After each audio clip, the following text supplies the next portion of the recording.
38 grados a pleno sol, el asfalto tan caliente que podía sentir cómo me quemaba las plantas de los pies a través de las sandalias.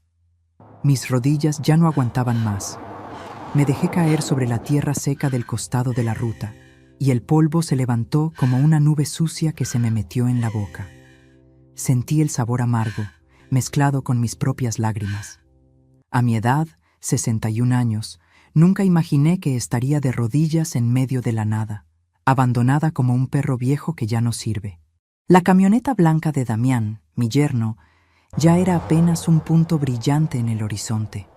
Se alejaba levantando esa polvareda que todavía me picaba en los ojos. 20 kilómetros me separaban de la ciudad. 20 kilómetros bajo este infierno de calor, con mi presión alta, mi rodilla mala, y este dolor en el pecho que no sé si es del corazón o de la traición. Sus últimas palabras todavía me resonaban en los oídos como una cachetada. Debiste firmar la casa cuando te lo pedimos con buenos modales, Patricia. Ahora vas a firmar después de que el sol te enseñe a respetar. Y se rió. Se rió mirándome por el espejo retrovisor mientras yo le suplicaba que no me dejara ahí. Después aceleró y me dejó envuelta en una nube de polvo y vergüenza. Intenté pararme. Las piernas me temblaban tanto que volví a caer. El bolso con mis medicamentos estaba adentro de esa camioneta. Mi celular también. Todo lo que tenía era mi cuerpo viejo y cansado, este vestido floreado empapado de sudor y la certeza de que mi propia familia me había tirado a la basura. Ustedes me están escuchando ahora, ¿verdad? Quiero que me escuchen bien, porque lo que voy a contarles no es solo mi historia. Es la historia de muchas de ustedes que están ahí, del otro lado de la pantalla. Tal vez pensando que sus hijos nunca les harían algo así, que su familia las cuida, que están seguras. Yo también lo pensaba. Hace apenas unos meses, si alguien me hubiera dicho que mi propio yerno me abandonaría en medio de una ruta desierta para robarme mi casa, me habría reído en su cara. Pero aquí estoy, contándoles cómo caí de rodillas sobre la tierra caliente mientras el hombre que se sienta en mi mesa cada domingo me dejaba tirada como basura. Déjenme un comentario si alguna vez sintieron que su propia familia los traicionó, porque necesito saber que no estoy sola en esto. Escriban de dónde me están viendo, por favor. Necesito sentir que alguien me escucha, aunque sea desde una pantalla. Me llamo Patricia Morales. Tengo 61 años y toda mi vida trabajé con estas manos. Miren, si yo estuviera frente a ustedes ahora mismo, les mostraría mis dedos. Están deformados de tanto coser. Tengo callos en las yemas de tanto empujar la aguja cuando las máquinas se descomponían y había que entregar igual. Tengo las uñas cortas y despintadas porque nunca tuve tiempo para esas cosas. Estas manos cosieron uniformes escolares por 35 años. Uniformes para chicos de familias que podían pagarlos, y también para los que no podían, porque yo nunca pude negarle un guardapolvo a una madre con la vergüenza en los ojos. Con estas manos levanté a mi hija Lucía después de que su padre nos abandonara cuando ella tenía apenas 4 años. Coser de noche, coser de madrugada, coser hasta que los ojos se me cerraban solos y tenía que echarme agua fría en la cara para seguir. Lucía nunca usó ropa de segunda mano. Nunca le faltó nada. Fue a la universidad. Se recibió de contadora. Yo estaba tan orgullosa el día de su graduación que lloré más que ella. Después conoció a Damián. Al principio me cayó bien, no voy a mentir. Era educado, atento, llegaba con flores, me ayudaba a cargar las bolsas del mercado. Suegra querida, por aquí, suegra linda, por allá. Lucía estaba enamorada y yo solo quería verla feliz. Después de todo lo que había sufrido conmigo, trabajando de día y estudiando de noche, merecía un buen hombre a su lado. Se casaron hace 3 años. Yo les pagué la mitad de la fiesta. Vacié mi cuenta de ahorros porque una madre hace eso, ¿no? Una madre se saca el pan de la boca para que sus hijos tengan todo. Damián no tenía familia. Había crecido en hogares, pasando de una casa a otra. Cuando me contó eso, sentí tanta pena por él que lo abracé como si fuera mi propio hijo. «Aquí tienes familia ahora», le dije. «Esta es tu casa también». Ojalá nunca hubiera dicho esas palabras. Los primeros meses todo iba bien. Ellos vivían en un departamento chico que alquilaban, yo en mi casa. La casa que heredé de mis padres, una construcción antigua pero sólida, con 3 habitaciones grandes, patio con árboles frutales y un taller donde tenía mis máquinas de coser. Está en el barrio San Martín, a 6 cuadras de la plaza principal. Antes era una zona tranquila, de familias trabajadoras. Ahora pusieron un shopping nuevo y los precios de las propiedades se dispararon. Mi casa, que antes valía poco y nada, ahora vale mucho, demasiado. Ahí empezó todo. Hace un año, Damián y Lucía llegaron una tarde de domingo. Traían facturas y esa sonrisa que ahora reconozco como el comienzo de la trampa. «Suegra, tenemos que hablar de algo importante», dijo Damián mientras servía el mate con esa amabilidad fingida que yo todavía no sabía identificar. Me dijeron que estaban preocupados por mí, que vivir sola a mi edad era peligroso, que si me pasaba algo, si me caía, si me daba un infarto, nadie se daría cuenta hasta que fuera demasiado tarde. «Tenés que pensar en tu seguridad, mamá», insistía Lucía, y yo veía preocupación genuina en sus ojos. O eso creía. La solución que proponían era simple.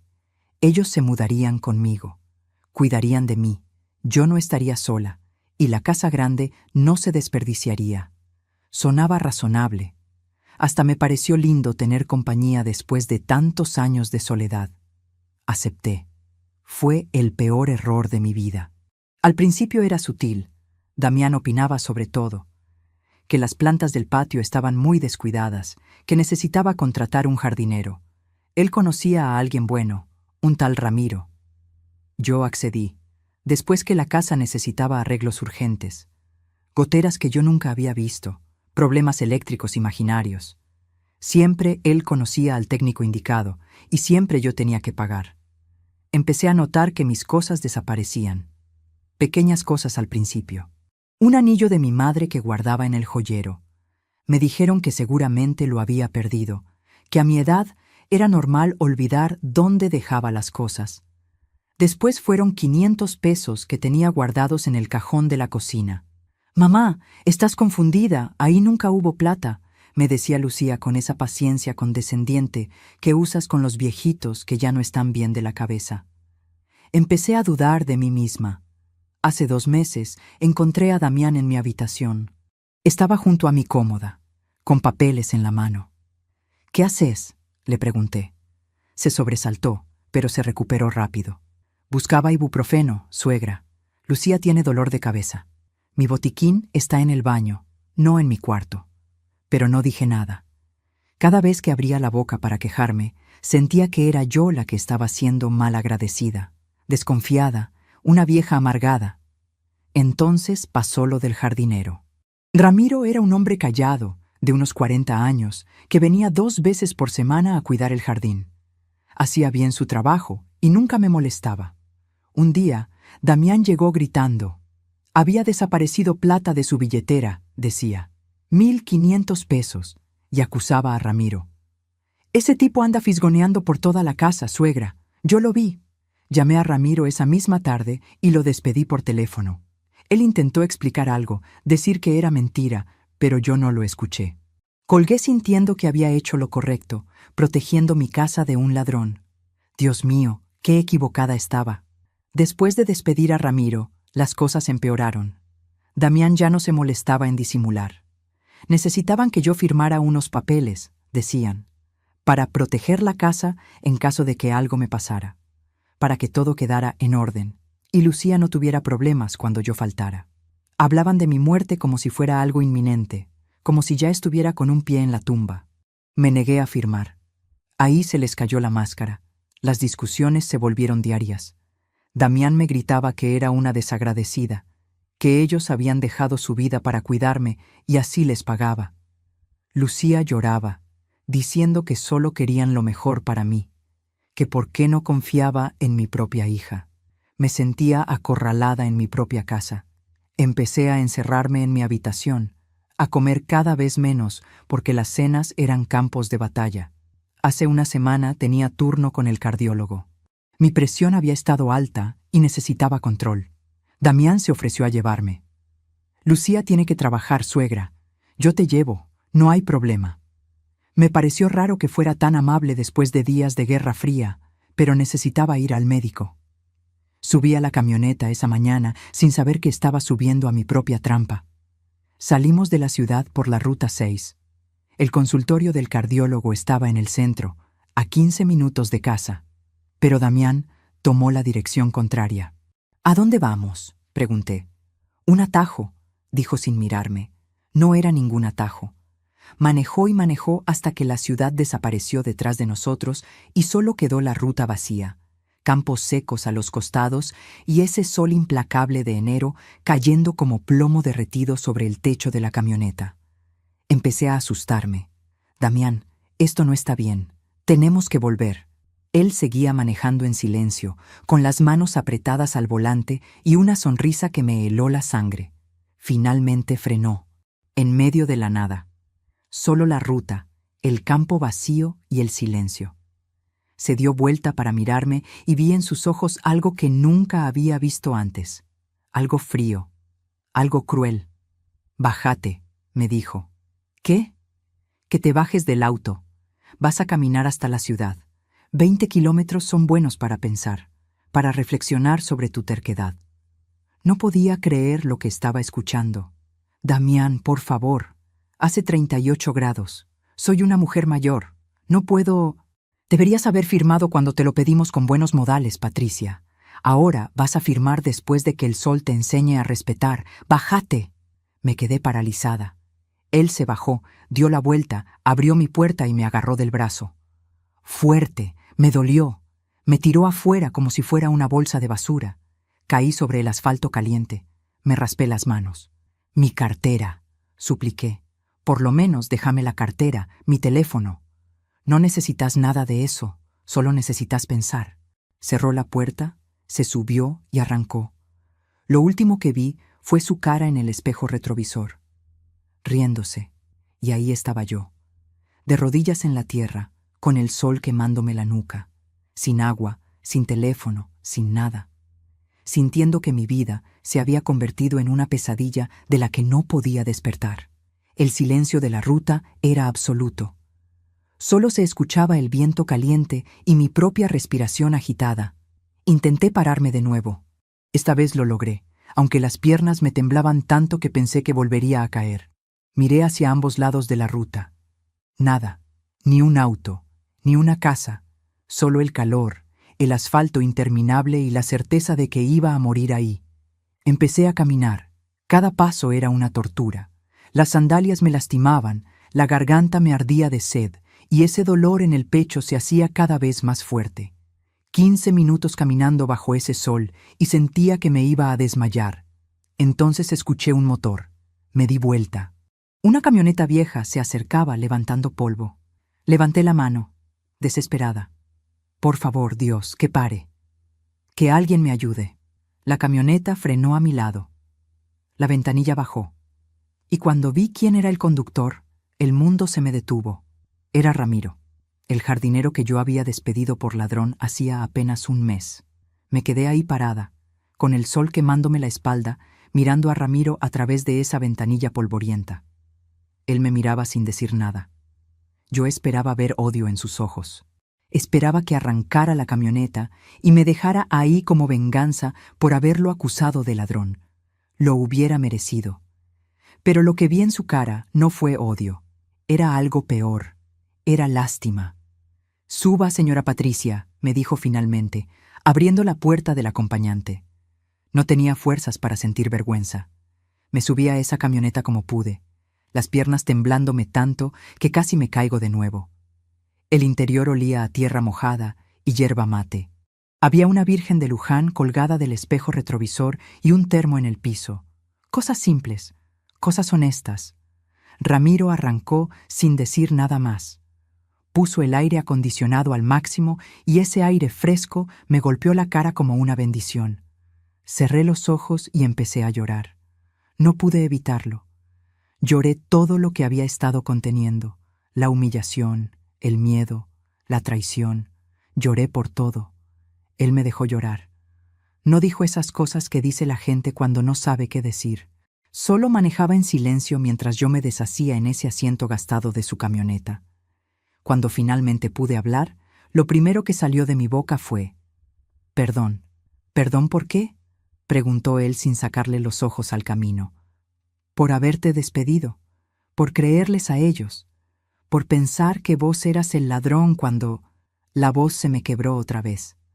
Cuando el ladrón estaba adentro de mi casa. Ramiro suspiró hondo. Apretó el volante con esas manos grandes, trabajadas, de hombre que se gana el pan con el sudor de su frente. «Señora, lo que tengo que contarle no le va a gustar, pero tiene que saberlo». Y ahí, en esa camioneta vieja que se bamboleaba por la ruta, Ramiro me contó la verdad. Él no había robado nada. Nunca. Lo que sí había hecho era ver cosas que no debería haber visto. Un día, mientras regaba las plantas del patio, escuchó a Damián hablando por teléfono. Estaba en el taller, donde yo guardaba mis papeles importantes. Ramiro escuchó claro. «Sí, tengo acceso a los documentos. La vieja confía en mi mujer. Es cuestión de tiempo». Ramiro no entendió bien qué significaba eso, pero algo le hizo ruido. Empezó a prestar atención. Vio cómo Damián entraba a mi habitación cuando yo salía a hacer compras, cómo revisaba mis cajones, cómo fotografiaba papeles con el celular. Un día lo vio con mi escritura de la casa en las manos. La estaba escaneando con el teléfono. Ramiro alcanzó a ver que también tenía algo más, un papel en blanco con mi firma abajo. Solo mi firma. Nada más. «Él tiene su firma en un papel en blanco, señora Patricia», me dijo Ramiro, y esas palabras me cayeron como un baldazo de agua helada.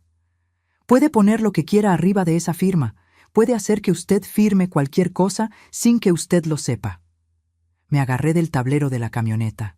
Sentí que me iba a desmayar. ¿Cómo consiguió mi firma? Eso no lo sé, pero ese día que lo vi con los documentos, me descubrió. Me dijo que si abría la boca, él se encargaría de que nadie me creyera, que yo era solo el jardinero y usted le creería a él antes que a mí. 2 semanas después, me acusó del robo de esa plata que seguramente nunca existió. Y usted me despidió. La culpa me apretó el pecho como un puño gigante. «Ramiro, yo no sabía». «Yo lo sé, señora. Por eso nunca le guardé rencor. Pero cuando la vi ahí tirada en la ruta, supe que las cosas se habían puesto feas. Y supe que tenía que ayudarla. Ahora vamos directo a la comisaría. Usted va a denunciar todo. El abandono de persona, el intento de estafa, todo». Me quedé en silencio el resto del camino, mirando por la ventanilla cómo los campos se convertían en casas, las casas en calles, las calles en mi ciudad. Y mientras miraba, mi cabeza viajó muy lejos, al pasado. A todos esos momentos en los que debería haberme dado cuenta. A todas esas señales que ignoré.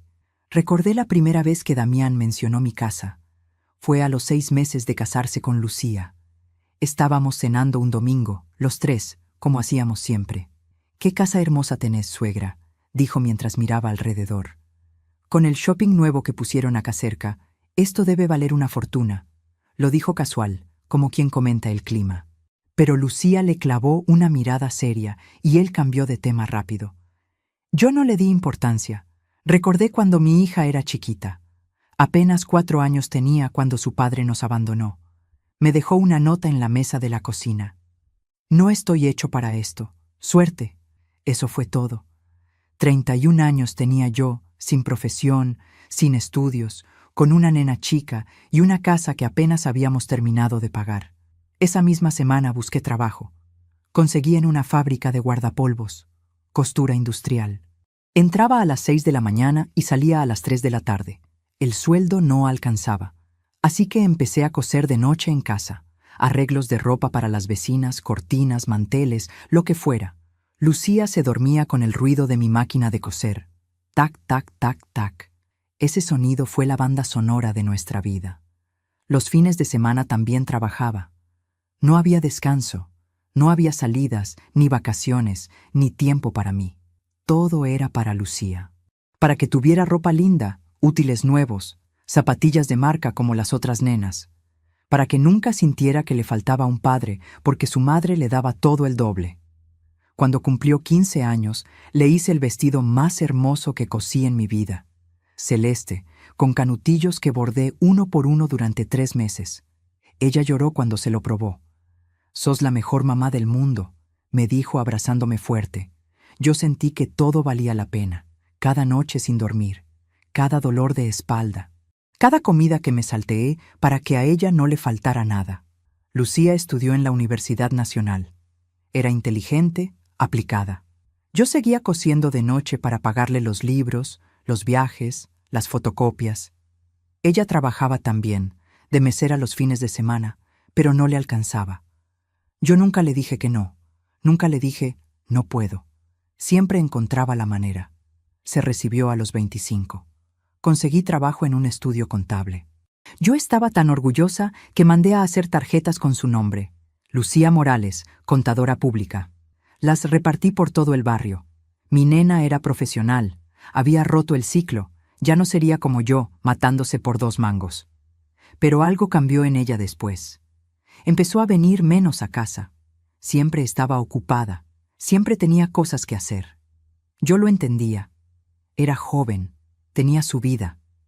Aunque a veces me dolía cenar sola después de tantos años de cenar juntas. Cuando conoció a Damián, volvió a ser la de antes. Venía seguido, me contaba todo. Estaba enamorada. «Mamá, este es diferente, este sí se queda», me decía con los ojos brillantes.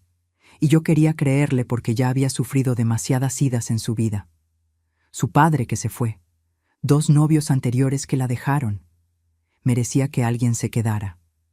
Damián era encantador al principio. Me preguntaba por mi día, se interesaba por mis cosas. «Contame de tu trabajo de costurera, suegra. Debe ser fascinante». Nadie nunca había usado la palabra fascinante para describir mi trabajo. Me sentí vista, importante. Cuando anunciaron el casamiento, yo tenía ahorrados 50,000 pesos. Era todo lo que había juntado en 10 años, guardado en una caja de lata debajo de mi cama. Plata para emergencias, para cuando me pusiera muy vieja y no pudiera trabajar más. Pero cuando Lucía me dijo que la fiesta costaba 100,000 pesos y que apenas tenían la mitad, no lo dudé. Le di mis 50,000. «Es para tu felicidad, mi amor», le dije. Ella lloró y me abrazó fuerte. «Te lo voy a devolver, mamá, te prometo». Nunca me devolvió nada. La boda fue hermosa. Lucía estaba radiante. Damián lloraba en el altar. Parecía sincero. Yo también lloré, pero de felicidad. Mi hija tenía su final feliz. Yo podía descansar tranquila sabiendo que alguien la cuidaría. Qué tonta fui. Los primeros meses después de la boda, todo parecía bien. Ellos venían a almorzar los domingos. Damián me ayudaba con algunas cosas de la casa. Cambió una canilla que perdía, arregló una ventana. «Esto está muy viejo, suegra. Algún día va a tener que hacer refacciones grandes». Lo decía como consejo, no como amenaza. Todavía no. Después empezaron los comentarios sobre mi edad. «Tenés que cuidarte más, mamá. Ya no sos joven. ¿Te acordaste de tomar la presión? ¿No te parece peligroso vivir sola a tu edad?» Al principio me parecía que era preocupación genuina. Ahora entiendo que era otra cosa. Estaban plantando semillas, semillas de miedo, semillas de dependencia. Cuando me dijeron que querían mudarse conmigo, yo lo vi como algo lindo, compañía después de tanto silencio, alguien que estuviera ahí si me pasaba algo. Lucía insistió mucho. «Mamá, vos nos criaste sola, ahora déjanos cuidarte a vos». Y esas palabras me llegaron hondo, porque es verdad, estaba cansada, cansada de estar siempre sola, cansada de cenar mirando la pared, cansada de que cada dolor me hiciera pensar, ¿y si me pasa algo y nadie se entera? Acepté. Les di la habitación más grande. Les hice lugar en el placard. Vacié 2 estantes de la cocina para sus cosas. Les entregué mi espacio, mi privacidad, mi paz. Todo. Los primeros días fueron lindos. Cenábamos los 3 juntos. Mirábamos tele en el sillón. Lucía me hacía mates mientras yo cosía. Parecía una familia de verdad. Pero de a poco, muy de a poco, las cosas empezaron a cambiar. Damián empezó a opinar sobre mis gastos. ¿Necesitabas comprar ese dulce de leche caro? ¿Suegra? Hay marcas más baratas. ¿Para qué compraste flores? Es tirar la plata. Yo me sentía cuestionada en mi propia casa, pero no decía nada. No quería problemas. Después fueron mis horarios. ¿Vas a poner la tele tan fuerte? Yo tengo que trabajar mañana temprano. ¿Otra vez vas a coser hasta tarde? El ruido de la máquina no me deja dormir.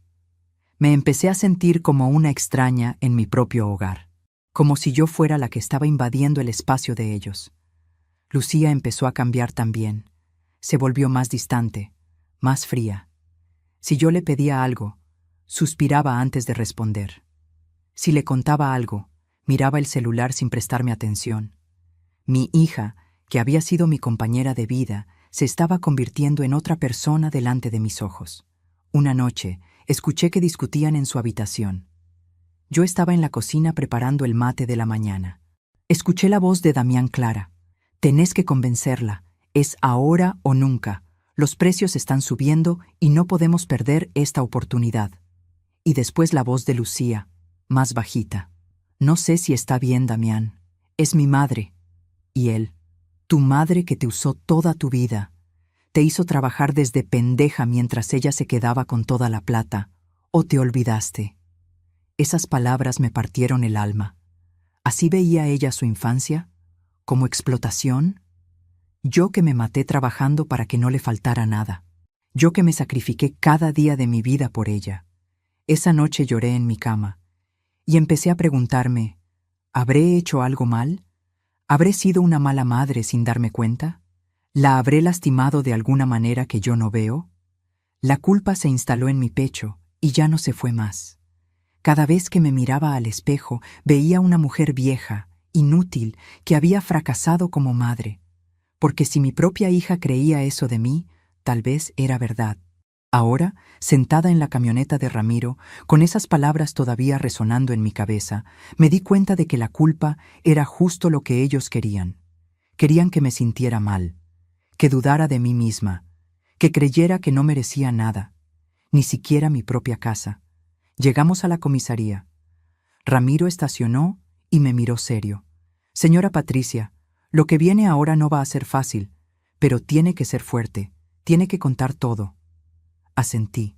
Pero cuando bajé de la camioneta y me vi reflejada en el vidrio de la puerta de la comisaría, vi lo que era, una mujer mayor, despeinada, con el vestido sucio de tierra, los ojos hinchados de llorar. Una víctima. Y algo dentro de mí se rebeló contra esa imagen. No quería ser una víctima. Ya no más. Entramos.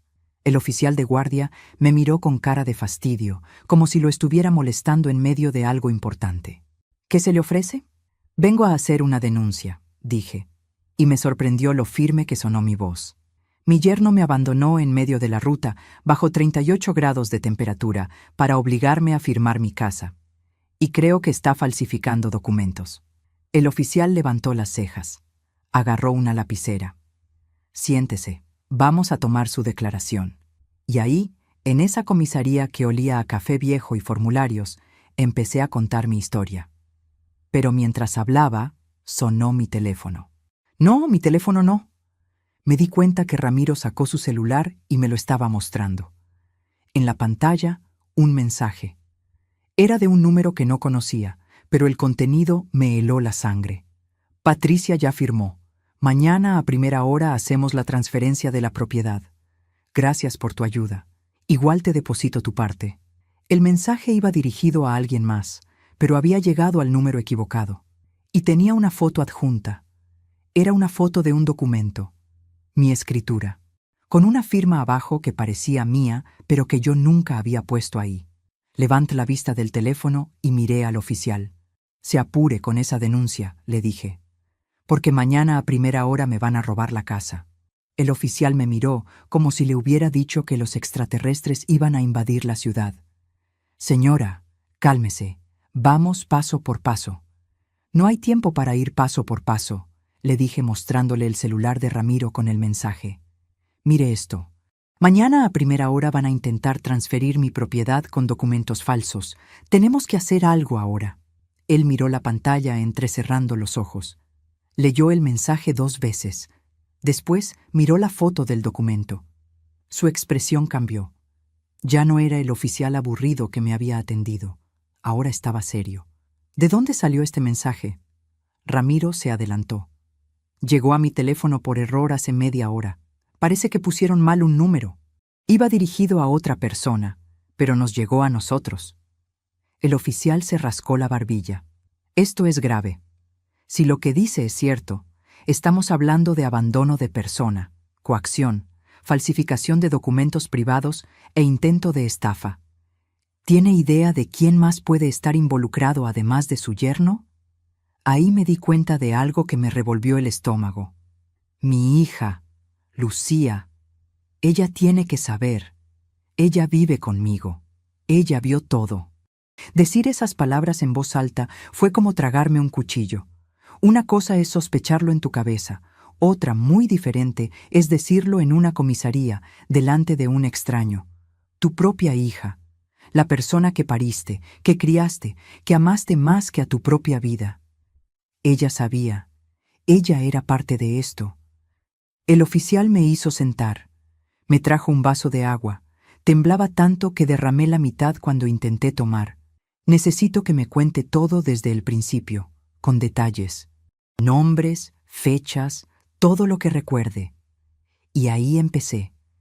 Les conté del abandono en la ruta, de los meses de presión para que firmara papeles, de las cosas que desaparecían, de cómo me hacían sentir que estaba loca, que mi memoria fallaba, que era una vieja chocha que no sabía ni dónde dejaba sus cosas. Les conté de Ramiro, de la acusación falsa, de cómo lo despedí sin escucharlo. Les conté de mi firma en un papel en blanco que Damián había escaneado. El oficial escribía y escribía. Cada tanto levantaba la vista y me miraba con una mezcla de profesionalismo y pena. Ramiro estaba a mi lado, callado, pero su presencia me daba fuerzas. No estaba sola. Por primera vez en meses no estaba sola. Señora Patricia, voy a necesitar que se quede a declarar formalmente. Esto va a tomar un rato. También vamos a tener que secuestrar ese teléfono, dijo señalando el celular de Ramiro, como prueba del mensaje. Y necesito que me dé la dirección exacta de su casa y todos los datos de su yerno y su hija. Le di todo. Nombre completo de Damián, Damián Osvaldo Cabrera. Documento. Edad, 32 años. Y después tuve que decir los datos de mi propia hija, Lucía Andrea Morales. 29 años. Mi nena. Mi única hija. Mientras el oficial hacía llamados, coordinaba con otros agentes, llenaba formularios, yo me quedé sentada en esa silla de plástico duro mirando la pared verde agua de la comisaría. Y algo dentro de mí se rompió. Pero no se rompió de tristeza, se rompió de otra cosa, de rabia. Rabia de verdad. No esa bronquita chiquita que te da cuando alguien te corta en la fila del banco. No. Esto era otra cosa. Era un fuego que me subía desde el estómago hasta la garganta. Un fuego que había estado apagado durante años y que ahora explotaba con una fuerza que me asustaba y me aliviaba al mismo tiempo. Me había pasado la vida entera dando tiempo, dando plata, dando amor, dando hasta lo que no tenía. Y esto era lo que recibía a cambio. Me habían usado. Me habían exprimido como un trapo viejo y ahora querían tirarme a la basura para quedarse con lo poco que me quedaba. Basta. La palabra resonó en mi cabeza como un grito. Basta. Hasta aquí. No iba a seguir siendo la víctima. No iba a seguir llorando y pidiendo perdón por existir. No iba a dejar que me robaran lo único que tenía, mi casa, mi dignidad, mi historia. Esa casa la habían pagado mis padres trabajando toda su vida. Yo la había mantenido cosiendo hasta sangrarme los dedos. No era solo una propiedad, era mi vida entera convertida en paredes y techo, y no se la iban a llevar. El oficial volvió a mi lado. Señora, ya activamos un protocolo. Vamos a ir a su casa con una orden para revisar documentación y computadoras. También vamos a citar a su yerno y a su hija para que declaren. Pero necesito que entienda algo. Usted no puede volver a esa casa esta noche. Es peligroso. Ellos no saben que usted está acá. No saben que denunció, Si aparece pueden destruir pruebas o incluso ponerse violentos. ¿Y dónde voy a ir?, pregunté. No tenía hermanos, no tenía familia. Mis amigas del barrio eran conocidas de saludar en la vereda, nada más. Estaba sola en el mundo. Ramiro puso su mano sobre mi hombro. Puede quedarse en mi casa esta noche. Mi esposa y yo tenemos una habitación de huéspedes. No es gran cosa, pero está limpia y hay comida caliente. Lo miré. A este hombre al que había tratado como un ladrón. A este hombre que me había salvado cuando no tenía ninguna obligación de hacerlo. ¿Por qué me ayudas? Yo te traté tan mal. Porque es lo correcto, señora. Y porque a mi madre le hicieron algo parecido hace años. Yo no pude ayudarla a tiempo, pero puedo ayudarla a usted. Asentí sin poder hablar. Las lágrimas querían salir, pero las aguanté. Ya había llorado suficiente. Ahora era momento de otra cosa. Salimos de la comisaría cerca de las 7 de la tarde. El sol estaba bajando y el calor finalmente aflojaba un poco. Ramiro me llevó a su casa en esa camioneta vieja que ahora me parecía el vehículo más noble del mundo. Vivía en un barrio humilde a 20 cuadras de mi casa. Casitas bajas, calles de tierra, perros sueltos. Pero había flores en las ventanas y ropa tendida que se movía con el viento. Había vida. Su esposa, Marta, me recibió con un abrazo. Era una mujer de mi edad, redondita, con el pelo canoso recogido en un rodete. «Ay, señora Patricia, pase, pase». Ramiro me contó todo.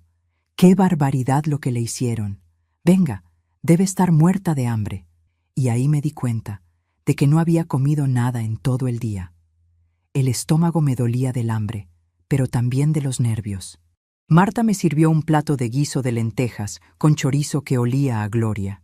Me senté en esa mesa de fórmica gastada y comí despacio, sintiendo cómo cada bocado me devolvía un poco de humanidad. Después de cenar, Marta me mostró la habitación. Era chiquita, con una cama de una plaza, un crucifijo en la pared y cortinas de flores. Sencilla, honesta. La ropa de cama está limpia. Si necesita algo en la noche, golpee nomás. Yo tengo el sueño liviano. Me quedé sola en esa habitación. Me senté en el borde de la cama y miré mis manos. Estas manos que habían trabajado tanto, que habían dado tanto, ahora tenían que aprender a pelear.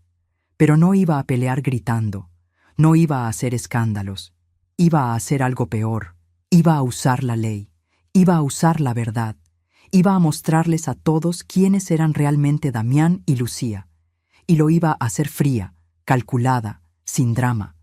Porque yo había aprendido algo en todos estos años. Cuando gritas, la gente puede no escucharte. Pero cuando te quedas callada y actúas, ahí sí te prestan atención. Esa noche casi no dormí. Pensaba y pensaba. Mañana a primera hora ellos iban a intentar transferir la casa. Pero el oficial me había dicho que ya habían alertado al registro de la propiedad. Si alguien intentaba hacer una transacción con mi propiedad, iba a saltar una alerta automática. Los iban a agarrar con las manos en la masa. Pero yo necesitaba más. Necesitaba que pagaran por todo, no solo por el intento de robo de la casa, por los meses de maltrato, por hacerme sentir loca, por usar mi amor de madre como un arma en mi contra. A las 5 de la mañana ya estaba despierta. Me levanté, me lavé la cara con agua fría. Marta ya estaba en la cocina preparando mate. ¿Pudo dormir algo?, me preguntó. Un poco, mentí. A las 8 de la mañana sonó el teléfono de Ramiro. Era el oficial. Señora Patricia, necesito que venga a la comisaría. Hay novedades. El corazón me latía tan fuerte que pensé que me iba a estallar el pecho. Ramiro me llevó. Entramos a la comisaría y ahí estaba el oficial con cara de satisfacción. Los agarramos. Su yerno se presentó esta mañana a las 8:30 en el registro de la propiedad con documentación falsa. Está detenido. Su hija estaba con él. También está demorada para declarar. Me tuve que apoyar en la pared. Las piernas no me respondían. ¿Están acá? Están en salas separadas. Van a tener que enfrentarse en la audiencia de formalización, pero por ahora están aislados. Encontramos muchas cosas en el allanamiento de anoche en su casa. documentos escaneados, archivos en la computadora de su yerno con firmas suyas superpuestas en diferentes contratos. Esto es grande, señora, muy grande. Me senté, respiré hondo, y entonces pregunté algo que necesitaba saber aunque me matara. ¿Puedo verla? ¿Puedo ver a Lucía? El oficial dudó. No es protocolo, pero está bien. 5 minutos, sin contacto físico, con un oficial presente.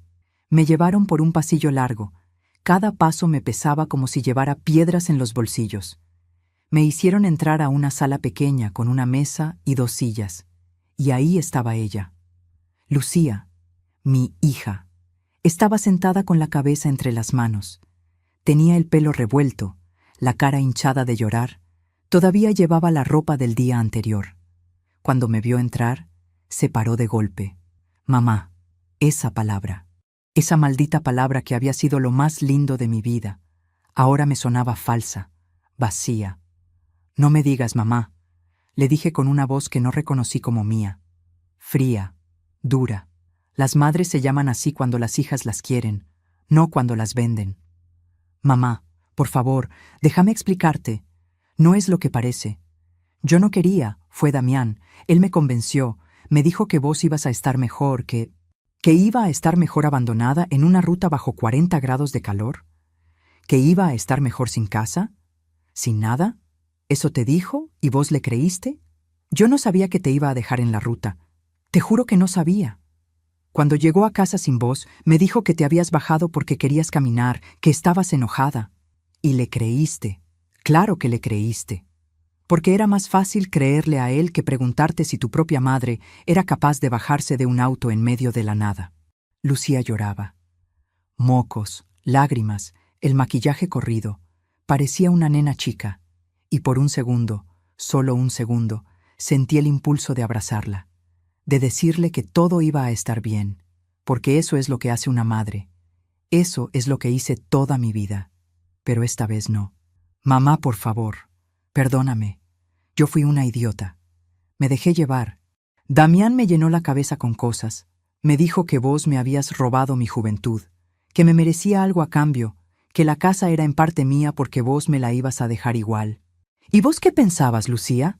Digo, cuando cosía hasta las 3 de la mañana para pagarte la universidad, ¿pensabas que te estaba robando la juventud? Cuando te compré esas zapatillas de marca que querías, aunque eso significara que yo comiera arroz toda la semana, ¿te estaba robando? Cuando vacié mis ahorros para tu casamiento, ¿te estaba robando? No, yo solo estaba confundida. No, no estabas confundida. Estabas siendo una hija de puta. Disculpa la palabra, pero no encuentro otra. Y lo peor no es que me quisieras robar la casa. Lo peor es que me hiciste sentir loca. Me hiciste dudar de mí misma. Me hiciste creer que estaba enferma, que mi cabeza no funcionaba bien. Eso no te lo voy a perdonar nunca. Me di vuelta para irme. Ella gritó detrás de mí. Mamá, no me dejes, te necesito. Me detuve en la puerta. No me di vuelta. Solo dije, yo también te necesitaba, toda mi vida te necesité, pero vos elegiste a él. Ahora bancátela. Salí de esa sala con las piernas temblando pero con la cabeza en alto. El oficial me esperaba afuera. ¿Está bien, señora? Sí, dije. Y era verdad. Por primera vez en meses estaba bien. Necesito que haga algo más, le dije. Necesito ir a mi casa, con custodia policial si es necesario. Tengo que sacar documentos importantes. Y tengo que hacer un llamado. Media hora después, estaba entrando a mi casa acompañada de 2 oficiales. Todo estaba como lo había dejado, pero ahora lo veía diferente. Ya no era mi hogar. Era un campo de batalla. Y yo había empezado a pelear. Fui directo a mi habitación. Abrí el cajón donde guardaba mis papeles importantes. Escritura de la casa, documentos personales, libreta de ahorro. Todo estaba ahí, menos una cosa, la copia de mi testamento. Sonreí. Así que eso también lo habían robado. Mejor, porque el testamento que ellos tenían era viejo. Hacía 3 meses que había hecho uno nuevo, sin que nadie lo supiera, en el que cambiaba todo. Ese documento lo tenía mi abogado.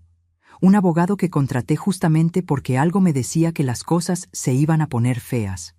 A veces los viejos no somos tan tontos como creen. Agarré el teléfono de línea y marqué un número que conocía de memoria. Contestaron al tercer ring. Estudio Jurídico Palacios. Buen día. Habla Patricia Morales. Necesito hablar con el doctor Palacios urgente. Dígale que ha llegado el momento de activar todo lo que hablamos. El doctor Palacios llegó a mi casa en menos de una hora. Era un hombre de 60 y tantos años, con el pelo completamente blanco y anteojos de marco grueso. Lo había conocido 3 meses atrás, cuando algo en mi cabeza me dijo que necesitaba protegerme. Esa vocecita interior que una aprende a escuchar con los años. Señora Patricia, me saludó estrechándome la mano. Lamento que las cosas hayan llegado a este punto, pero me alegro de que haya actuado a tiempo. Traje toda la documentación que me pidió. Nos sentamos en mi propia mesa de cocina, la misma donde había compartido tantas cenas con Damián y Lucía, donde me habían hecho sentir que estaba loca, donde me habían presionado para firmar papeles que nunca firmé. Ahora esa mesa era mi cuartel general. El doctor Palacios sacó una carpeta marrón de su maletín. Esto es copia del testamento nuevo que hicimos hace 3 meses. En él, usted deja su propiedad a una fundación de apoyo a mujeres mayores víctimas de violencia familiar. Su hija y su yerno no heredan absolutamente nada. También tengo aquí las constancias de los movimientos de su cuenta bancaria que pedimos al banco. Cada extracción sospechosa está marcada. Y tengo esto. Sacó un sobre cerrado. Las grabaciones. Se me cortó la respiración. Había olvidado las grabaciones. 4 meses atrás, cuando el doctor Palacios me había sugerido protegerme legalmente, también me había recomendado algo más: grabar las conversaciones en mi propia casa. No era ilegal, me explicó, porque era mi propiedad y yo tenía derecho a grabar lo que ocurría en mi hogar. Me había dado un pequeño dispositivo de grabación que parecía un cargador de celular común. Lo había enchufado en el living, donde ellos se sentaban a hablar por las noches. Durante 3 meses grabé todo, hasta pocos días antes de que Damián me abandonara en la ruta. Y después le entregué el dispositivo al doctor Palacios para que guardara las pruebas en lugar seguro. Hay material muy comprometedor aquí, dijo el abogado con tono serio. Conversaciones donde su yerno habla específicamente de falsificar su firma, donde su hija menciona que usted es un estorbo y que sería mejor que firmara rápido, donde planean qué hacer con el dinero de la venta de la casa una vez que se la quiten. Todo está grabado con fecha y hora. Me temblaban las manos. Una parte de mí no quería escucharlo. No quería confirmar que mi propia hija había dicho que yo era un estorbo. Pero la otra parte, la parte que había nacido ayer en esa ruta desierta, necesitaba saberlo todo. ¿Qué hacemos con esto?, pregunté. Lo entregamos a la fiscalía como prueba. Con las grabaciones, el mensaje que llegó al teléfono del señor Ramiro, los documentos falsificados que encontraron en el allanamiento y su testimonio, el caso contra su yerno es sólido. Va a ir preso, señora Patricia. No hay dudas. En cuanto a su hija, depende de qué tanto pueda probar la fiscalía que ella participó activamente o si solo fue cómplice por omisión. Pero como mínimo va a tener antecedentes penales. Asentí. Me dolía. Dios sabe cuánto me dolía, pero había tomado una decisión. No iba a ser víctima nunca más. Hay algo más que necesito que haga, le dije al doctor Palacios. Quiero recuperar cada peso que me robaron, cada extracción sospechosa de mi cuenta. Quiero que los demanden civilmente por daños y perjuicios, y quiero que se sepa públicamente lo que hicieron. El abogado me miró con algo parecido al respeto. Eso se puede hacer. Va a ser duro para usted también. Su nombre va a estar en los diarios, la gente va a hablar. Que hablen. Prefiero que hablen de la verdad a que crean que soy una vieja loca. Pasamos las siguientes 3 horas repasando cada detalle, cada documento, cada prueba. Los oficiales que me acompañaban fueron testigos de todo. Firmé declaraciones adicionales. Autoricé al abogado a actuar en mi nombre. Y cuando terminamos, sentí que había movido la primera ficha real en este juego. Una cosa más, me dijo el doctor Palacios antes de irse. Su casa es su casa. Ellos no tienen ningún derecho legal sobre ella. Puede cambiar las cerraduras cuando quiera. Es más, se lo recomiendo. Y si intentan entrar por la fuerza, llame inmediatamente a la policía. Esa misma tarde llamé a un cerrajero, don Julio, un hombre mayor del barrio que había arreglado mis cerraduras 1000 veces. Vino con su caja de herramientas y en 2 horas todas las chapas estaban cambiadas. Yo me quedé mirando esas llaves nuevas, brillantes, que solo yo tenía ahora. Eran más que llaves, eran un símbolo. A las 6 de la tarde sonó el teléfono de línea de mi casa. Era un número desconocido que no reconocí en el identificador de llamadas. Atendí. ¿Mamá? Era la voz de Lucía. Sonaba desesperada. Mamá, por favor, necesito hablar con vos. Me dejaron ir con una restricción de acercamiento, pero puedo llamarte. Por favor. ¿Dónde está Damián? Pregunté fríamente. Lo llevaron a tribunales. Va a quedar detenido. Le dictaron prisión preventiva. Mamá, todo se salió de control. Yo nunca quise que las cosas llegaran tan lejos. Tenés que creerme. No tengo que creerte nada, Lucía. Y no te voy a creer. Tuviste 1000 oportunidades de decir basta, de protegerme, de ser mi hija, y elegiste otra cosa. Pero soy tu hija. No podés abandonarme así. La ironía de esas palabras fue como una bofetada. Yo no te abandoné, Lucía. Vos me abandonaste a mí, en el momento en que decidiste que una casa valía más que tu madre. Ahora vas a tener que vivir con eso. Mamá, no tengo a dónde ir. Damián alquilaba el departamento donde vivíamos, no podemos pagar más, no tengo plata, no tengo nada. Ahora sabes cómo se siente. No podés hacer esto, soy tu única hija. Y vos tenés una profesión, sos contadora. Búscate un trabajo, alquilate una pieza, hacé lo que hice yo cuando tu padre me dejó sola con una nena de 4 años. Sobreviví.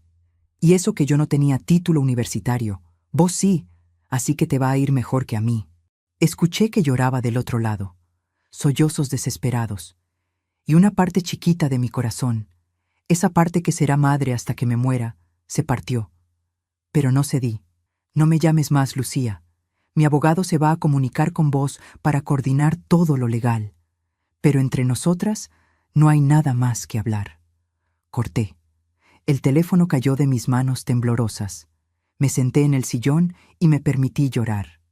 Lloré por la hija que creí tener. Lloré por los años perdidos. Lloré por la familia que se había roto. Pero también lloré de alivio, porque finalmente había dicho basta.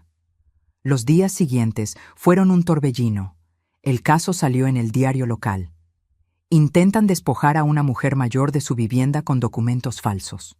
La noticia se regó por el barrio como pólvora. Las vecinas empezaron a tocar mi timbre. Algunas para chismosear, otras para apoyarme genuinamente.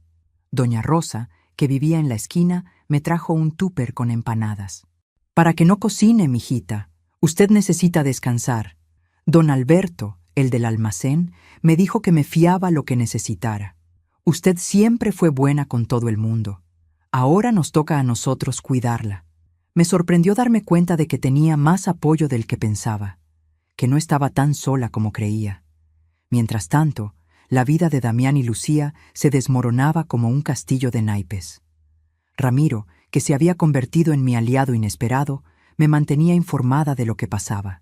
Tenía amigos en el barrio donde Damián y Lucía habían vivido. Me contó que los habían echado del departamento por falta de pago, que Lucía estaba viviendo en la casa de una amiga, durmiendo en el sillón, que Damián seguía detenido esperando el juicio y que en la cárcel las cosas no le estaban yendo nada bien.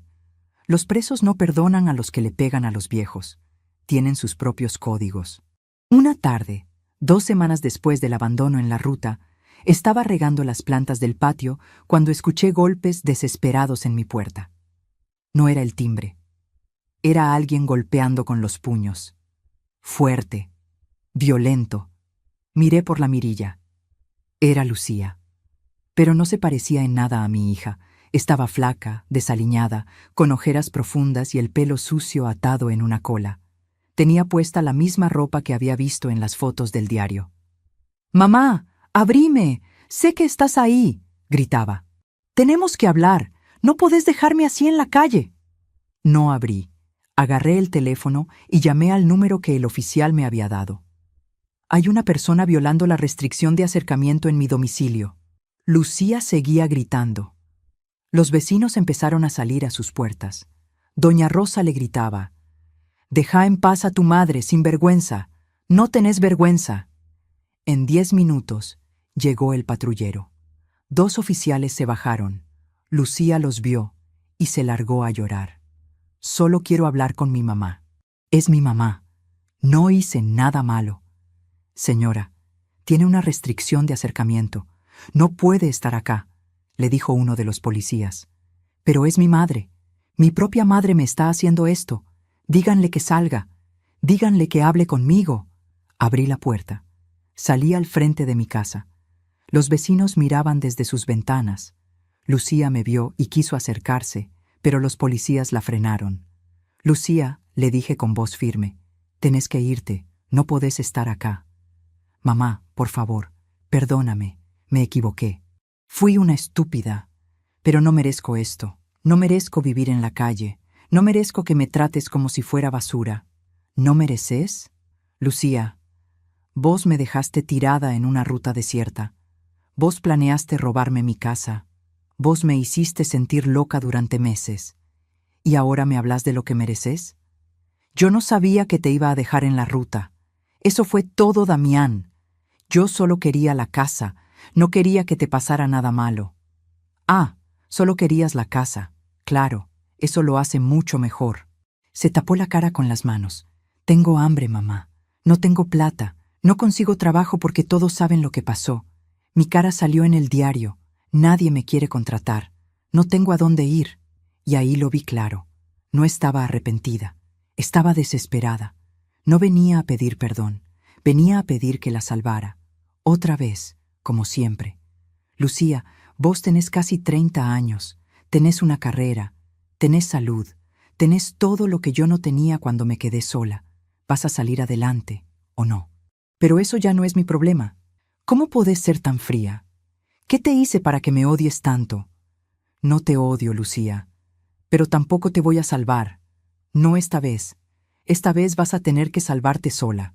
Los policías la tomaron del brazo. «Señora, tiene que retirarse.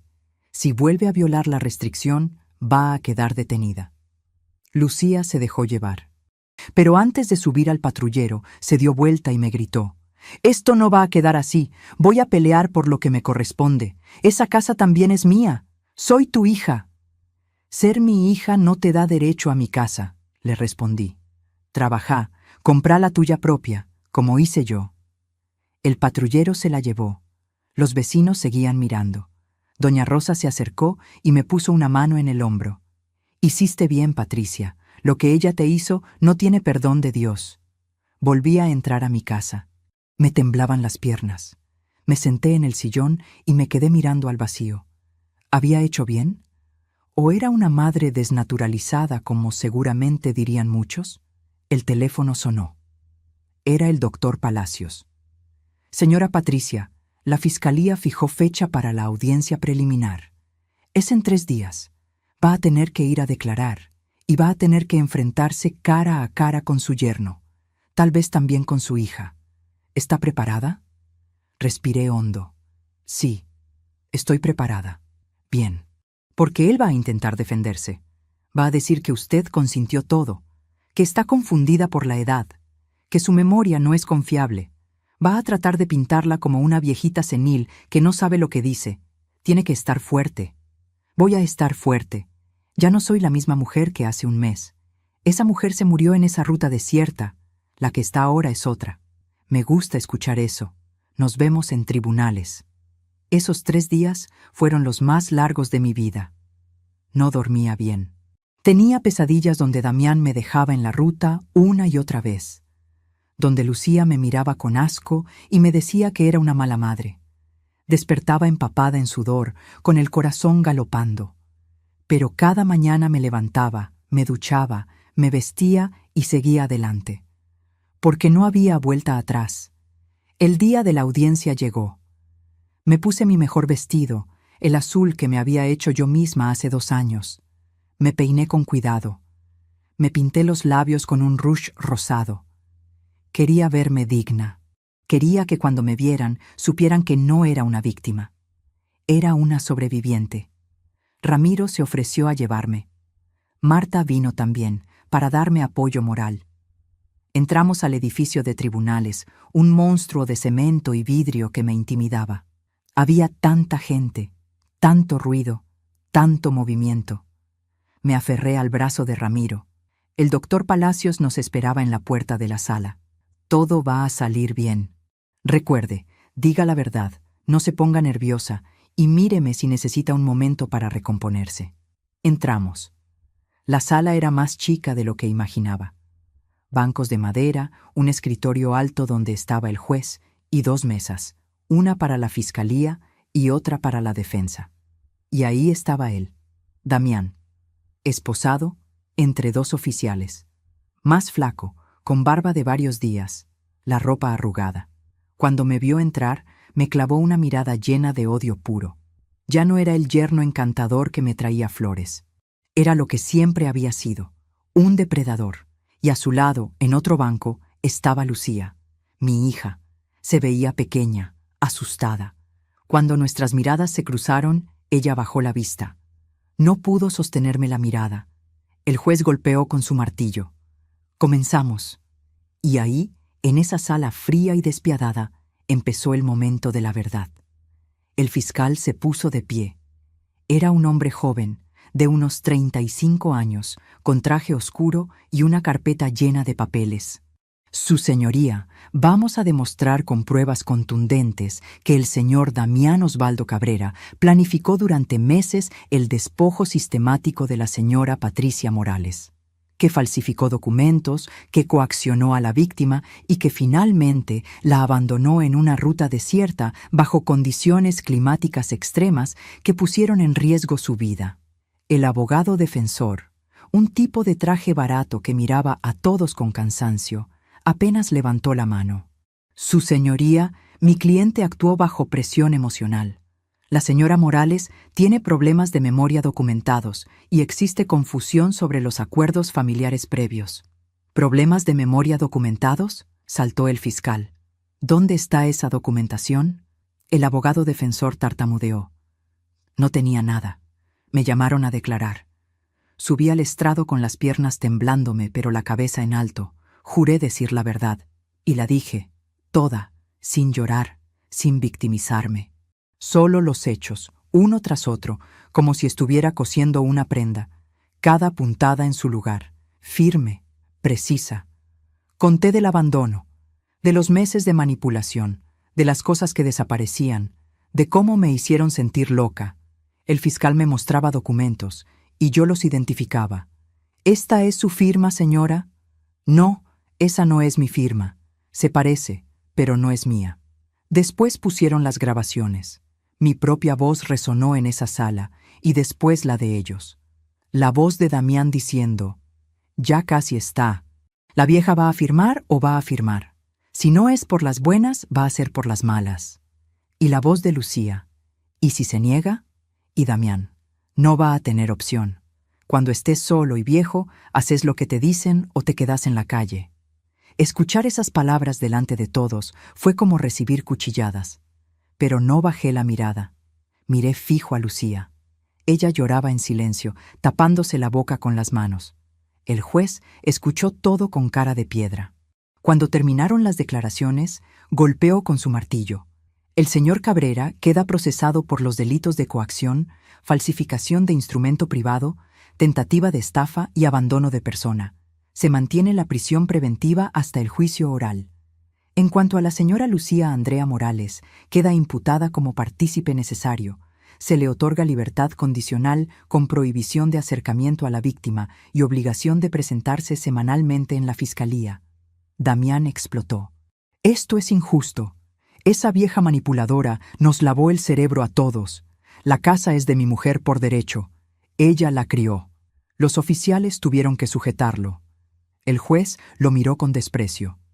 «Señor Cabrera, le sugiero que se calle si no quiere que le agregue desacato a sus cargos. Retírenlo». Se lo llevaron esposado, gritando insultos. Lucía se quedó ahí sentada, destrozada, mirando al piso. Yo salí de esa sala sintiendo algo extraño en el pecho. No era felicidad, no era venganza. Era algo parecido a la paz. Afuera del tribunal, los periodistas me esperaban, varios con cámaras y micrófonos. Señora Patricia, ¿cómo se siente?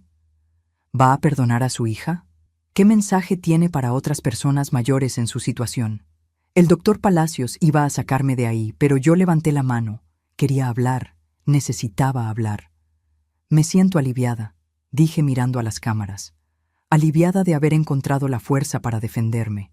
Y quiero decirles algo a todas las personas mayores que están viendo esto.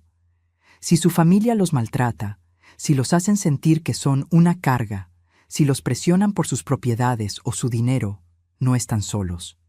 Hay leyes que los protegen. Hay gente que los va a ayudar. No se queden callados como casi me quedé yo. Hablen, denuncien, porque nuestra dignidad no se negocia y porque haber trabajado toda la vida nos da derecho a vivir en paz, no a ser víctimas de quienes se supone nos deben amar. Esa noche mi declaración salió en todos los noticieros. Mi cara, mi historia, llegó a miles de hogares y empezaron a llegarme mensajes. Al principio por las vecinas que venían a mi casa a contarme que habían visto la noticia. Después por carta. Después el doctor Palacios me dijo que su estudio estaba recibiendo llamadas de otras personas mayores contando historias similares. Yo había abierto una puerta, y del otro lado había mucha gente esperando para salir. Las semanas siguientes fueron de reorganización total de mi vida. Lo primero que hice fue limpiar la casa de toda presencia de Damián y Lucía. Sus cosas las puse en cajas y las dejé en el depósito municipal, como me indicó el abogado. Que las retiraran ellos si querían. Yo no quería nada que me los recordara. Limpié sus habitaciones, cambié las sábanas, las cortinas, pinté las paredes de blanco otra vez. Era como exorcizar la casa de malos espíritus. Y con cada mano de pintura, con cada mueble que movía, sentía que recuperaba mi espacio, mi aire, mi vida. Ramiro venía seguido a ayudarme. No tiene que hacer todo esto sola, señora Patricia. Me ayudó a arreglar cosas que estaban rotas hace años y que yo nunca había tenido tiempo o plata para reparar. La gotera del baño, la ventana del taller que no cerraba bien, la reja del frente que estaba oxidada. Un día, mientras tomábamos mate en el patio, le pregunté, ¿por qué haces todo esto por mí, Ramiro? Ya me salvaste, ya cumpliste. Me miró serio. Le conté que a mi vieja le pasó algo parecido. ¿Se acuerda? Mi hermano y su mujer la convencieron de que firmara la casa. Le dijeron que solo era un trámite, que no se preocupara. Ella firmó porque confiaba. A los 2 meses la echaron de su propia casa. Tuvo que venirse a vivir con nosotros. Murió de tristeza 3 años después. Nunca se recuperó de esa traición. Se le llenaron los ojos de lágrimas. Yo no pude ayudarla, pero pude ayudarla a usted, y eso, de alguna manera, me sana a mí también. Le apreté la mano. No hizo falta decir más. Mientras yo reconstruía mi vida, la de Damián y Lucía se desmoronaba como un edificio podrido. Damián seguía preso esperando el juicio. Por Ramiro me enteré de que lo habían golpeado 2 veces en la cárcel.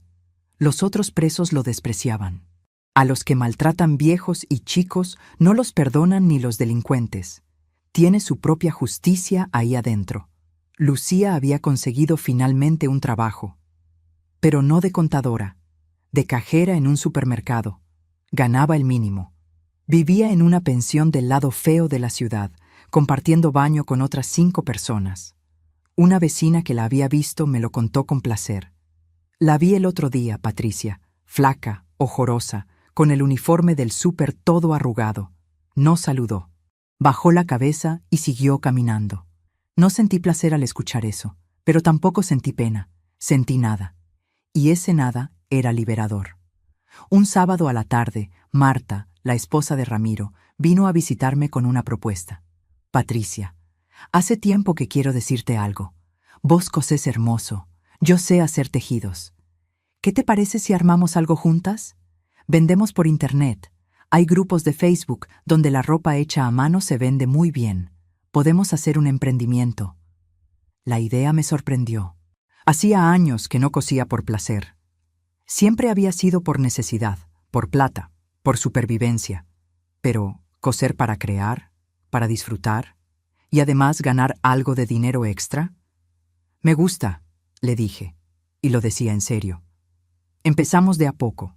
Ella tejía chalecos y gorros.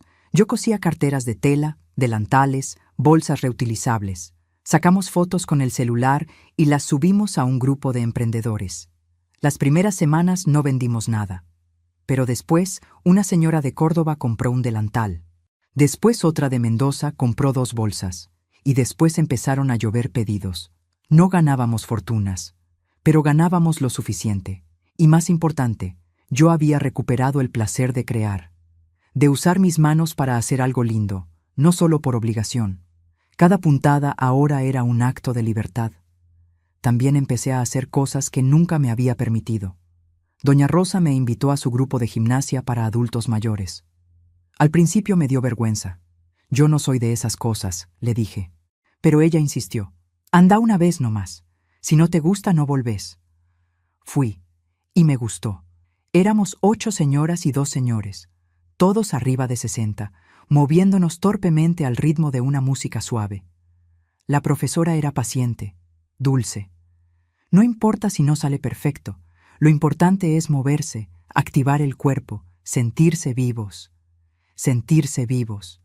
Hacía tanto que no me sentía viva, solo cansada, solo sobreviviendo. Pero ahora, estirando estos músculos viejos, sudando un poco, riéndome cuando me equivocaba en los pasos, me sentía viva de verdad. Después de la gimnasia íbamos todas a tomar el té a la casa de alguna. Hablábamos de nuestras vidas, de nuestros achaques, de nuestros hijos. Y descubrí que no era la única con historias dolorosas. Todas teníamos nuestras heridas, pero también teníamos fuerza, tanto más fuerza de la que creíamos. Una tarde, 3 meses después del juicio, estaba en mi casa cosiendo cuando sonó el timbre. Abrí. Era Lucía. Se veía distinta, más delgada, con el pelo más corto, sin maquillaje. Vestía un jean gastado y una remera simple. Ya no era la contadora elegante que había sido. Era otra persona. «Hola, mamá», dijo con voz pequeña. «Sé que tengo restricción, pero la levanté la semana pasada. El abogado hizo el trámite. Podemos vernos si vos querés». No dije nada, solo la miré. «No vengo a pedirte nada», continuó. «Solo vine a decirte algo que tendría que haberte dicho hace mucho. Tenías razón. En todo. Fui una hija de puta. Te usé. Te hice daño. Y no hay perdón para eso. No espero que me perdones. Solo quería que supieras que lo reconozco». «¿Y Damián?», pregunté. «Rompí con él. Hace 2 meses. Fui a la cárcel y le dije que todo había terminado. Que no quería saber nada más de él. Me pudrió la vida. Pero sobre todo, me hizo lastimarte a vos. Y eso no te lo voy a perdonar nunca». Nos quedamos en silencio. Un silencio largo, incómodo, lleno de todas las cosas que no dijimos durante años. «¿Cómo estás?», le pregunté finalmente. «Sobreviviendo. Trabajo en un supermercado. Alquilo una pieza. Como una vez al día, a veces 2 si llego. Pero estoy viva. Y estoy aprendiendo». «¿Aprendiendo qué?». «Que nada es gratis. Que todo lo que tenés lo tenés que ganar con tu propio esfuerzo. Que la plata de otros, aunque sean tus padres, no es tuya. Vos me enseñaste eso toda tu vida trabajando. Pero yo no quise ver. Quise el camino fácil. Y el camino fácil me llevó al infierno». Asentí. «Me alegro de que lo hayas entendido. ¿Algún día vas a poder perdonarme?». La miré a los ojos. Esos ojos que había visto abrirse por primera vez cuando nació, que había visto brillar de alegría, llorar de tristeza. Esos ojos que ahora me miraban con algo que no había visto en años. Humildad. No lo sé, Lucía. Honestamente, no lo sé. Lo que me hiciste fue muy grave. Me voy a morir con esa herida. Pero veo que estás tratando de cambiar. Y eso vale algo. ¿Podemos vernos de vez en cuando? No para que me ayudes, solo para tomar un café, para hablar, para ver si podemos reconstruir algo». Lo pensé. Una parte de mí quería decirle que no, que se fuera y no volviera nunca, pero otra parte, la parte que la había parido y criado, quería darle una oportunidad. No de volver a ser lo que éramos. Eso estaba muerto. Pero tal vez podíamos construir algo nuevo, algo más honesto. Podemos intentar, le dije, pero con condiciones, nada de plata, nada de pedidos, nada de manipulaciones. Si volvés a cruzar ese límite una sola vez, se termina para siempre. Acepto, te lo prometo. No la abracé, no la invité a pasar, pero tampoco le cerré la puerta en la cara. Llámame la semana que viene. Vemos de encontrarnos en algún café del centro. Ella asintió. Tenía lágrimas en los ojos. Gracias, mamá. Se fue.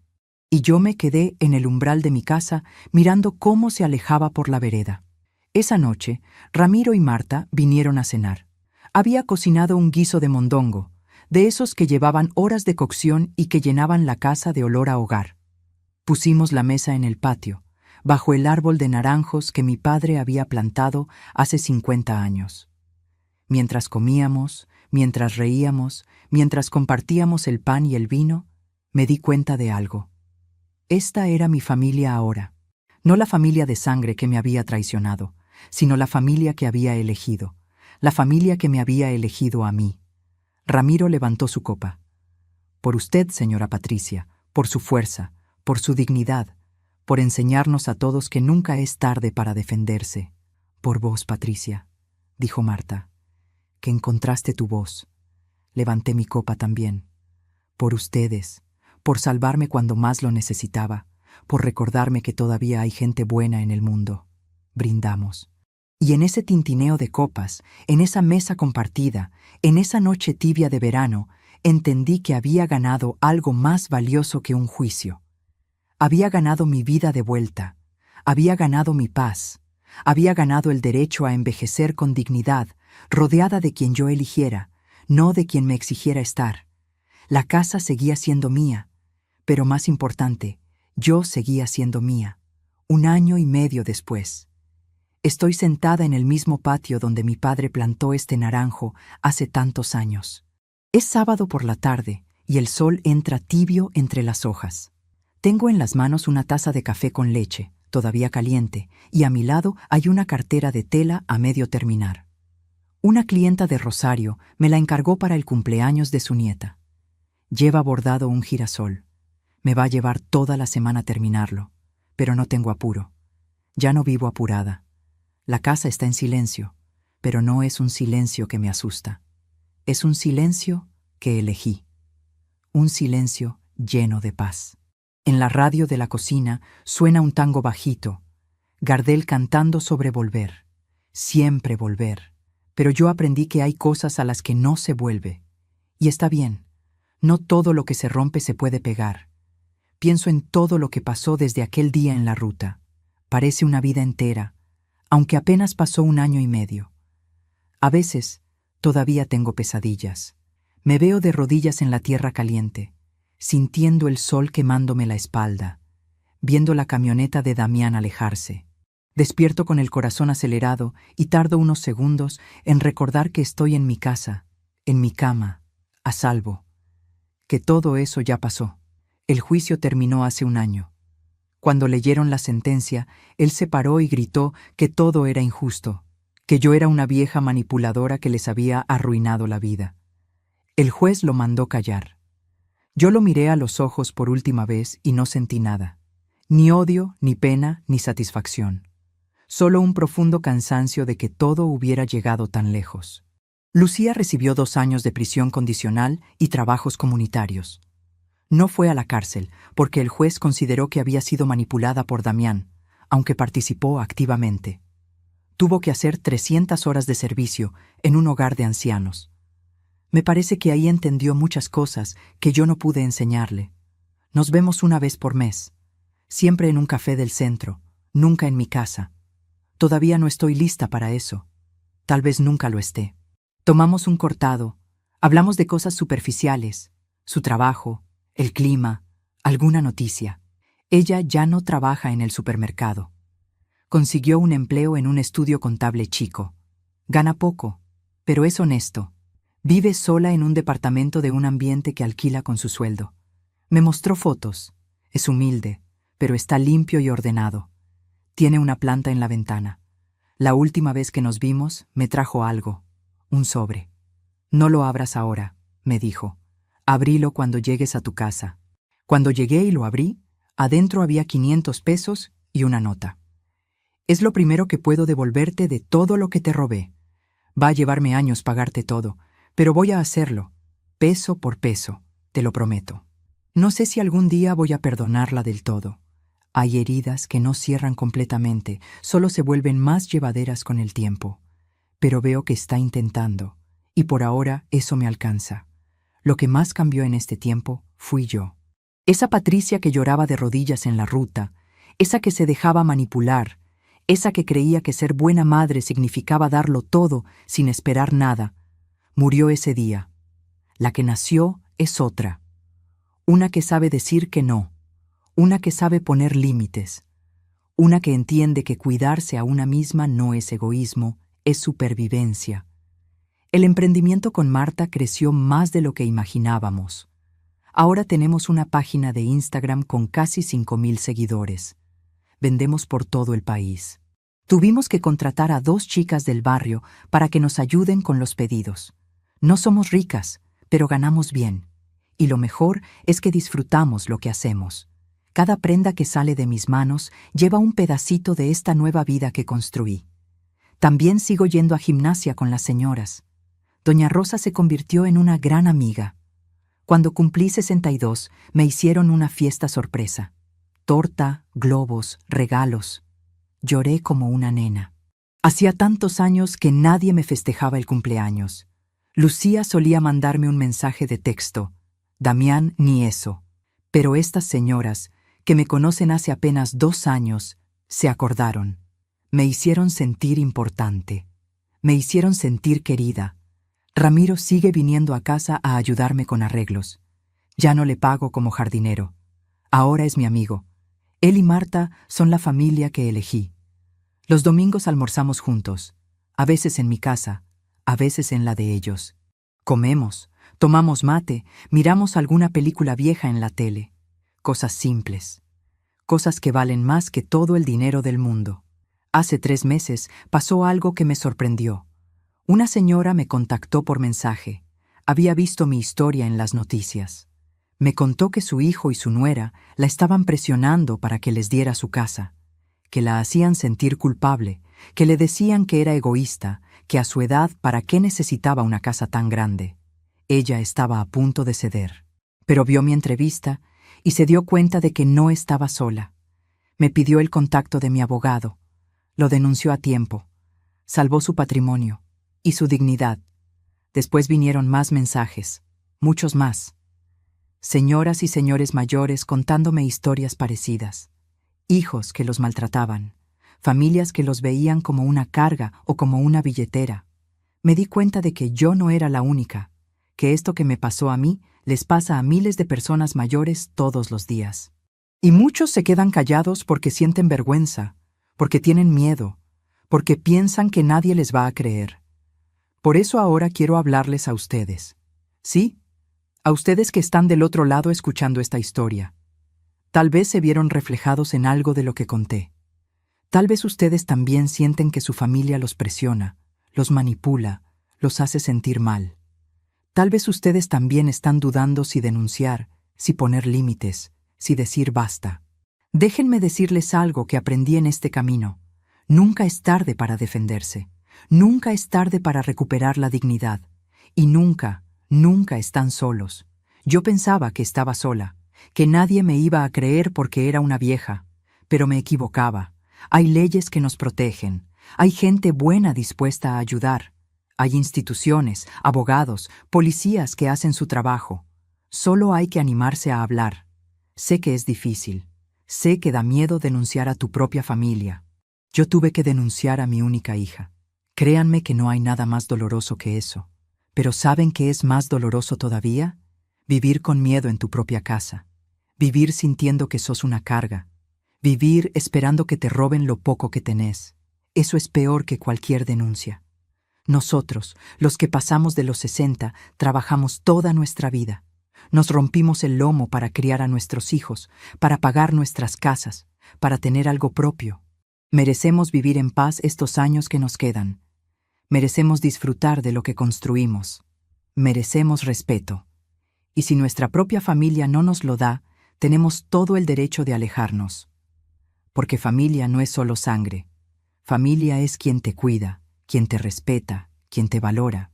A veces me preguntan si me arrepiento de haber denunciado a Lucía, si no hubiera sido mejor resolver todo en privado, como se hacía antes, cuando los problemas de familia se quedaban en familia. Y mi respuesta es no. No me arrepiento, porque callarme hubiera significado perder mi casa, mi dignidad y probablemente mi vida. Damián no se iba a detener, y Lucía tampoco. Iban a seguir hasta sacarme todo, hasta dejarme en la calle o en un geriátrico barato donde me olvidarían para siempre. Ahora, cuando me miro al espejo, veo arrugas, veo canas, veo un cuerpo que ya no es joven, pero también veo algo que no veía antes. Veo fuerza, veo dignidad, veo una mujer que sobrevivió, que peleó, que se defendió, y eso me llena de orgullo. Si están pasando por algo parecido, quiero que sepan que hay salida. No tienen que aguantar maltrato, no tienen que entregar sus propiedades por culpa o por miedo, no tienen que vivir con la angustia de que los están usando. Hablen, denuncien, busquen ayuda. Hay organizaciones de adultos mayores, hay defensorías, hay líneas telefónicas gratuitas donde pueden asesorarse. El primer paso es el más difícil, pero después de ese paso, todo se vuelve más claro. Y a los hijos que están viendo esto, déjenme decirles algo también. Sus padres no les deben nada. Ya les dieron la vida, ya los criaron, ya hicieron su parte. Si ahora tienen una casa, unos ahorros, una jubilación, eso es de ellos. No es suyo. No tienen derecho a exigirles que se los den. Si ellos deciden compartir, qué lindo. Pero si no, también está bien. Respeten eso, porque el día que ustedes sean viejos, van a querer que sus hijos los respeten a ustedes también. Termino la última puntada del girasol bordado. Me quedo mirándolo. Quedó lindo. La clienta va a estar contenta. Guardo la cartera en una bolsa, la dejo sobre la mesa. Mañana la llevaré al correo. Me levanto, estiro las piernas. Me duelen un poco las rodillas, pero es un dolor conocido, de años. Camino hasta el naranjo y toco su tronco áspero. Este árbol vio toda mi vida. Me vio nacer. Me vio crecer. Me vio sufrir. Y ahora me ve renacer. Arranco una naranja madura, la pelo despacio con las manos. El perfume cítrico me llena la nariz. Muerdo un gajo. Está dulce. La vida también puede ser dulce cuando una se da permiso para vivirla. Si mi historia los ayudó de alguna manera, si se sintieron acompañados, si se dieron cuenta de que no están solos, me harían muy feliz compartiendo esto con alguien que lo necesite. Tal vez una amiga, un vecino, un familiar que está pasando por algo similar. A veces una palabra en el momento justo puede salvar una vida. También me gustaría saber de ustedes. Cuéntenme en los comentarios de dónde me están viendo. Cuéntenme si alguna vez vivieron algo parecido. ¿Cómo lo resolvieron? Sus historias pueden ayudar a otros que están pasando por lo mismo. Somos una comunidad. Y juntos somos más fuertes. No se olviden de darle me gusta si esta historia los llegó al corazón. Y si todavía no están suscritos al canal, suscríbanse para seguir escuchando historias reales de personas reales. Historias que nos recuerdan que siempre hay esperanza, que siempre hay salida, que nunca es tarde para empezar de nuevo. Tengo 63 años. Viví una vida dura. Perdí cosas, perdí gente, pero gané algo que vale más. Me gané a mí misma, y eso nadie me lo puede quitar. Ustedes también pueden ganarse a sí mismos. Solo tienen que animarse a dar el primer paso. Ese paso que da tanto miedo, pero que cambia todo. Yo lo di. Y mírenme ahora. Aquí estoy. De pie, en mi casa, en mi vida. Libre. Y si yo pude, ustedes también pueden. El sol empieza a bajar. Las sombras se alargan en el patio. Dentro de un rato vendré Ramiro y Marta para cenar. Hice pastel de papas, el que a ellos les gusta. Después vamos a jugar a las cartas y a reírnos de las tonterías de siempre. Voy a acostarme tarde y voy a dormir profundo, sin pesadillas, sabiendo que mañana me voy a despertar en mi cama, en mi casa, rodeada de gente que me quiere de verdad. Y cuando abra los ojos y vea la luz del sol entrando por la ventana, voy a sonreír, porque voy a recordar que cada nuevo día es un regalo que me gané con fuerza y dignidad. Voy a recordar que sobreviví y que esta vida, esta segunda oportunidad, es completamente mía.